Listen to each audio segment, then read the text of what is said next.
Le 19 juin 2020, à Seattle, aux États-Unis, un groupe d'adolescents participe à une chasse au trésor. En s'approchant de la plage, ils aperçoivent parmi les rochers une valise noire. Surexcités à l'idée d'y trouver une belle somme d'argent, ils s'en approchent, l'ouvrent, mais ce qu'ils vont découvrir est digne d'un film d'horreur.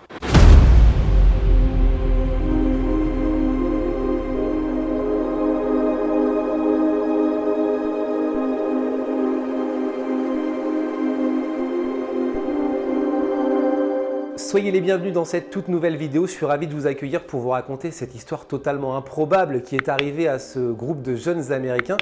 C'est une histoire assez récente, vous l'avez peut-être vu passer, digne des plus grands films d'horreur. Accrochez-vous bien, nous sommes le vendredi 19 juin, l'histoire se passe à Seattle. Seattle, pour ceux qui connaissent, c'est quand même la plus grande ville de l'État de Washington et du nord-ouest des États-Unis. C'est une journée comme les autres pour ce groupe de jeunes Américains qui a l'habitude de se retrouver, ils se connaissent, ils ont entre 17 et 21 ans, ils ont l'habitude de flâner comme ça dans les rues de Seattle, mais ce jour-là, ils décident de partir en vadrouille et de s'improviser une chasse au trésor grâce à l'application que vous connaissez peut-être, l'application Randonautica. C'est une application qui va leur donner des instructions. Alors Randonautica, c'est une application qui a été très plébiscitée chez les anglo-saxons, notamment pendant le premier confinement. C'est une application qui mise sur son quotient paranormal. Et vous allez voir qu'il y a beaucoup de choses effectivement paranormales dans cette application, du moins inexplicables. En fait, selon les mots de son cofondateur Joshua Lengfelder, eh bien, cette application est inspirée de la théorie du chaos et de la théorie de la dérive. Rien que ça. Alors en fait, le but de l'application, pour ceux qui la découvrent, est assez simple. Vous vous concentrez sur une intention, sur une pensée, sur une idée, et vous lancez l'application, et en fait l'application est censée vous orienter vers un point susceptible de répondre à vos questions ou qui a un rapport avec ce qui occupe votre esprit, qui a un rapport avec ce que vous avez pensé avant de lancer l'application. En gros, l'application est censée lire dans vos pensées, pour être plus simple. Je vous donne un exemple, vous pensez très fort à de l'eau, l'application est censée vous emmener vers un endroit où se trouve de l'eau. Vous pensez très fort par exemple à de l'argent, l'application est censée vous emmener à un endroit où il y a de l'argent. Ça peut être une banque par exemple, ça peut coïncider. L'argent, c'est exactement ce à quoi ont pensé ces jeunes ce vendredi-là. En fait, l'application, une fois lancée, les a orientés vers des coordonnées géographiques qui coïncident avec une zone de la plage de Seattle. Une fois arrivés à destination, ils vont être très intrigués par une forme noire qu'ils vont découvrir parmi les rochers. Cette forme va attirer leur attention, ils vont s'en approcher, et en s'en approchant d'un peu plus près, ils se rendent compte en fait qu'il s'agit d'une grosse valise. Et en découvrant cette grosse valise, vous imaginez, ils sont surexcités parce que pour eux c'est clair, ils ont pensé à de l'argent. Dans cette valise, il y a forcément une grosse somme d'argent. Qu'est-ce qu'ils font? Ils décident d'immortaliser la découverte en vidéo. C'est l'un des jeunes, connu sous le pseudo de Yuga Henry, qui va immortaliser cette découverte en direct sur TikTok. Mais ce qui était censé être amusant s'est transformé en cauchemar. Guys, we found a suitcase at the beach. Gabby, go. I'll hold your stuff. I don't know. Bro, wait, open it. Me and Lily were like, we're gonna find nothing. Open it. Able to sleep. It stinks, y'all. It washed up. It's Oh. Oh. Okay, so she made. Okay, so she's calling the police so we can see if it's actually a dead body or it's just food. what do I found a suitcase and up. Cette vidéo va devenir virale puisqu'elle va être visionnée plus de 23 millions de fois, mais vous allez comprendre pourquoi. Sur cette vidéo, on voit une jeune fille s'approcher de la valise, elle est à la fois mi-curieuse, mi-effrayée, elle a un bâton dans la main, elle n'y va pas directement avec ses propres mains, tout simplement parce qu'il y a une odeur horrible qui se dégage de la valise. Et c'est cette odeur suspecte qui va alerter les adolescents, ils ne vont pas aller plus loin, ils vont appeler la police pour leur expliquer leur découverte. Les policiers de la ville de Seattle vont rapidement arriver sur place. Ils vont boucler le périmètre, mais vont s'apercevoir que cette valise découverte par les adolescents n'est pas la seule. Un peu plus loin, dans le port de Seattle, les policiers découvrent une deuxième valise. Et ce qu'ils vont trouver à l'intérieur des deux valises est absolument infâme. À l'intérieur des deux valises, les policiers découvrent des restes humains. Là, c'est le choc pour la police, c'est le choc aussi pour les adolescents qui ont trouvé cette première valise. Il y a une enquête qui va être ouverte, une enquête qui va être mise en place pour trouver l'identité de ces deux cadavres démembrés, puisqu'il y a bien deux cadavres dans ces deux valises. Et on ne va pas attendre longtemps pour avoir la réponse, puisque l'enquête va révéler qu'il s'agit des corps de Jessica Lewis, 35 ans, et de son petit ami Austin Weiner, 27 ans.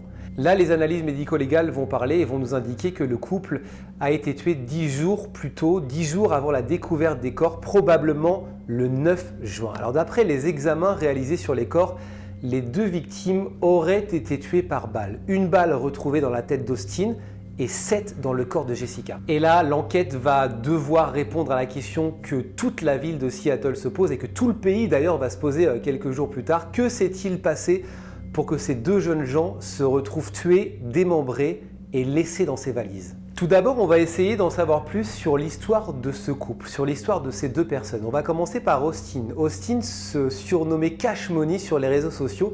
Il adorait la musique, il adorait la nature, il adorait les camions, les chiens. Il était en couple donc avec Jessica depuis 8 ans et il était très amoureux. Jessica, c'est une femme pleine de vie comme l'expliquent ses proches, aussi belle de l'intérieur comme de l'extérieur, souriante, sympathique, toujours soucieuse du bien-être des autres. Elle travaillait au contact d'adultes en situation de handicap, elle était maman de 4 enfants, des enfants qu'elle n'a pas eu avec Austin. Lui aussi, Austin était d'ailleurs papa d'un enfant. C'était un couple solide selon les proches, pas de problème connu. Le seul problème judiciaire, il a été connu par Austin quelques mois auparavant. Austin avait été arrêté avec une clé limée, vous savez, c'est une clé qui sert pour faire des carjacking. La police l'a contrôlé à ce moment-là, il s'est retrouvé avec cette clé. Ils ont déduit qu'il préparait un carjacking, mais il a rapidement été libéré.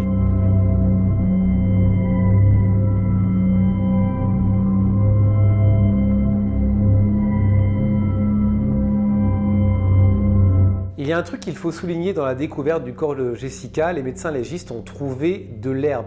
Pas qu'un peu d'herbe, une bonne poignée d'herbe. Et la question se pose, comment autant d'herbe a pu se retrouver dans la bouche de Jessica? Est-ce qu'elle a rampé pour essayer de fuir quelque chose? Est-ce qu'elle a rampé dans l'herbe pour fuir son agresseur avant de se faire tuer? Alors que s'est-il passé? Il y a plusieurs pistes qui vont être étudiées par les enquêteurs. On va penser à un crime passionnel, c'est peu probable selon les enquêteurs. On va penser aux adolescents. Encore une fois, la piste est rapidement écartée. Il y a une piste qui va être étudiée.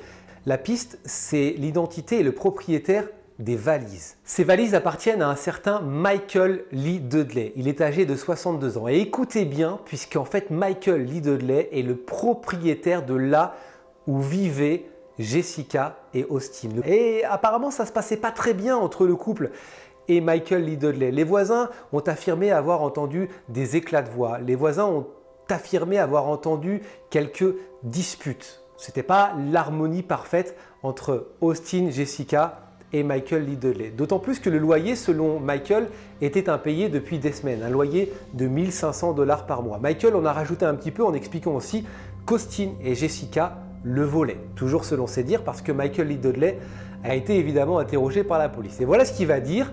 Il va effectivement dire et avouer qu'il a tué le couple. Mais lui va plaider la légitime défense. Il va expliquer que le ton est monté ce 9 juin et qu'il a tiré pour se défendre. Mais cette version ne va pas convaincre les enquêteurs tout simplement parce que les voisins ont entendu des choses ce 9 juin. Un voisin très proche de la maison de Michael Lee Dudley a expliqué aux enquêteurs avoir entendu le 9 juin dernier Austin crier pendant la nuit « S'il vous plaît, ne faites pas ça, laissez-moi partir » avant d'entendre le coup de feu.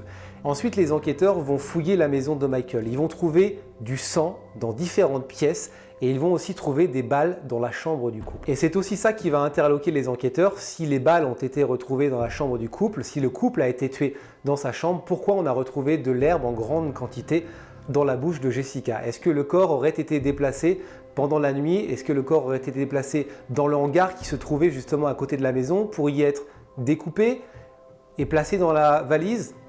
C'est la question que se posent les enquêteurs. Et il y a une chose encore plus étrange puisqu'un témoin anonyme entendu par la police affirme avoir emménagé, écoutez bien, chez Michael Lee Dudley le 9 juin, soit le jour où le médecin légiste a estimé la mort du couple. Cette femme explique que Michael Dudley l'a aidé à ranger ses affaires et elle a remarqué à ce moment-là que les lunettes de Michael étaient cassées et que son visage était égratigné comme s'il venait de se battre. Elle a aussi expliqué à la police qu'après avoir pris une douche, elle a ouvert la porte de sa nouvelle chambre qui est en fait l'ancienne chambre d'Austin et Jessica et qu'elle a vu des vêtements sur le sol éparpillés un peu partout dans la chambre et que Michael lui a expliqué qu'il fallait qu'il mette de l'ordre et que les anciens locataires sont partis précipitamment.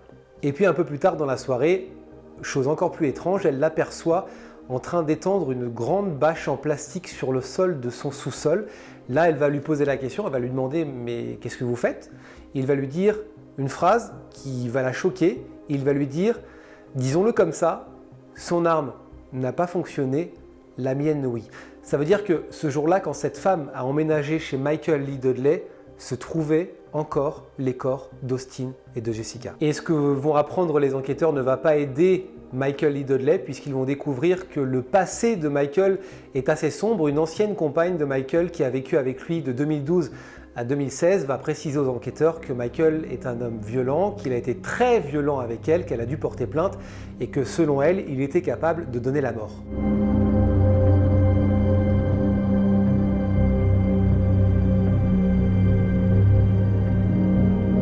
Les enquêteurs vont penser aussi que Michael a eu un complice ce soir-là pour déplacer les corps, pour les découper, pour les mettre dans les valises, mais l'enquête ne va rien donner dans ce sens. Michael Lee Dudley va être condamné à la prison assez rapidement.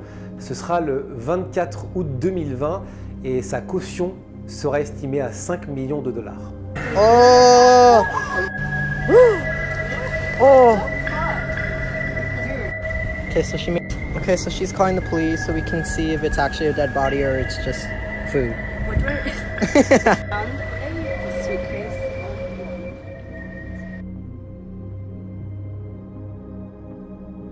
Voilà pour cette nouvelle affaire, merci de l'avoir suivi, merci de vous abonner, n'hésitez pas à aller voir les 2 premiers épisodes, l'histoire de Lauren Cox et l'histoire de Grace Millen qui sont aussi des histoires assez sordides. Merci d'être de plus en plus nombreux, ça fait très plaisir, n'hésitez pas à laisser des commentaires et n'hésitez pas à laisser aussi en commentaire des histoires sur lesquelles vous voulez que je revienne, des histoires qui vous ont marqué, je le ferai avec grand plaisir. A très vite et n'oubliez pas, la vérité n'est jamais très loin.